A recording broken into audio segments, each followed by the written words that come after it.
विदेश की नागरिकता लेने से जिंदगी हमेशा आसान हो जाती है? कतर की राजधानी दोहा से सामने आया एक मामला इस सवाल का जवाब देता है। आदाब, मैं हूं आपके साथ अमीना माजिद और आप देख रहे हैं आवाज सुवॉइस। महाराष्ट्र की करीब 50 वर्षीय नाज़नीन मोहम्मद पिछले 15 दिनों से दोहा के हमद इंटरनेशनल एयरपोर्ट पर फंसी हुई हैं।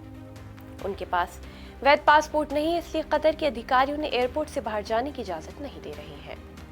नाज़नीन और उनके पति इम्तियाज मलिक कई सालों से कतर में रह रहे हैं। कुछ साल पहले दोनों ने भारत की नागरिकता छोड़कर निवेश के जरिए तुर्की की नागरिकता ले ली थी। 2022 में उन्होंने तुर्की में एक प्रॉपर्टी खरीदी, लेकिन बाद में पता चला कि उसका डेवलपर आपराधिक जांच के दायरे में है। सरकार ने प्रॉपर्टी जब्त कर ली। 16 जून को दोनों अपना पक्ष रखने तुर्की पहुंचे, लेकिन वहां पहुंचते अधिकारियों ने उनका पासपोर्ट जब्त कर लिया। पति पत्नी को अलग अलग हिरासत केंद्रों में भेज दिया गया और इम्तियाज अब भी हिरासत में है, जबकि नाज़नीन को बिना पासपोर्ट के 17 जून को दोहा भेज दिया गया। कतर पहुंचने के बाद नई मुश्किलें खड़ी हो गई। पासपोर्ट न होने की वजह से उन्हें एयरपोर्ट से बाहर निकलने की इजाजत नहीं मिली और वो पिछले कई दिनों से वहीं फंसी हैं।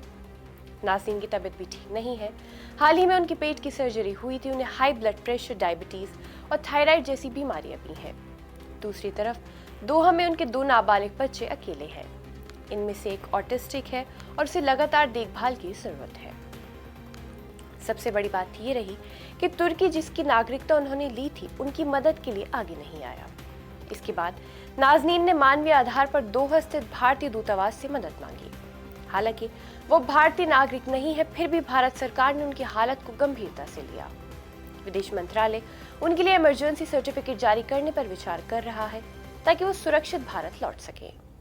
ये घटना हमें बताती है कि नागरिकता बदलना सिर्फ एक कानूनी फैसला नहीं, बल्कि एक बड़ा जीवन निर्णय है।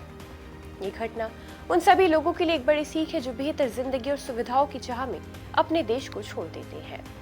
किसी भी देश की नागरिकता बदलने का फैसला बहुत सोच समझकर किया जाना चाहिए। मुश्किल के वक्त में सिर्फ वही देश काम आता है जिसकी जड़ें आपसे जुड़ी होती हैं।